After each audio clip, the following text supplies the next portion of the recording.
Bonjour, bienvenue sur Mon Financier. Encore une énorme surprise sur le front de la croissance américaine qui ne finit pas de nous étonner. La croissance qui a donc augmenté de 5% au troisième trimestre 2014 en rythme annualisé bien sûr, mais ça reste quand même une excellente performance. Il s'agit même de la plus forte croissance de l'économie américaine depuis le quatrième trimestre 2009 où la croissance avait à ce moment-là progressé de 5,6%. Alors au final, la croissance est bien sûr nettement supérieure aux prévisions des économistes qui anticipaient une révision pourtant à la hausse autour des 4,3%. Alors à noter que le gouvernement avait en première estimation annoncé une croissance de 3,5%. Elle avait été révisée donc en hausse à 3,9% au deuxième et puis finalement elle ressort en données révisées donc à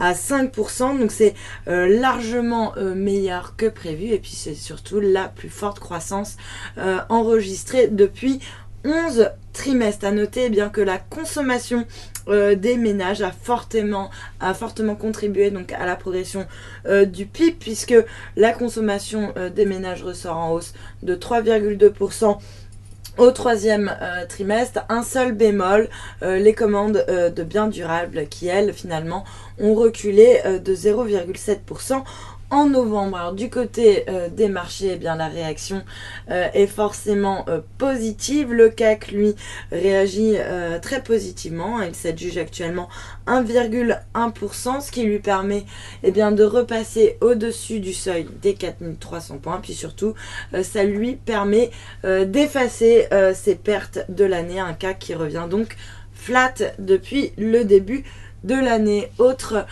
classe d'actifs qui réagit beaucoup, le billet vert, bien sûr, qui se renforce par anticipation. En fait, les investisseurs pensent qu'avec une croissance aussi forte, la Fed devrait se dire que l'économie peut se passer donc du soutien artificiel de la Banque centrale américaine et surtout que l'économie américaine est suffisamment solide pour encaisser très prochainement, pourquoi pas en 2015, une hausse des taux directeurs. Tout ça sans provoquer de soubresauts sur les marchés ou sans gripper la croissance. Un billet vert donc qui se renforce en anticipant une normalisation de la politique monétaire de la Fed. Il grimpe par exemple de 0,28% donc par rapport au yen, comme on le voit sur le graphe. Donc le yen qui a réussi à franchir la résistance des 120 yens.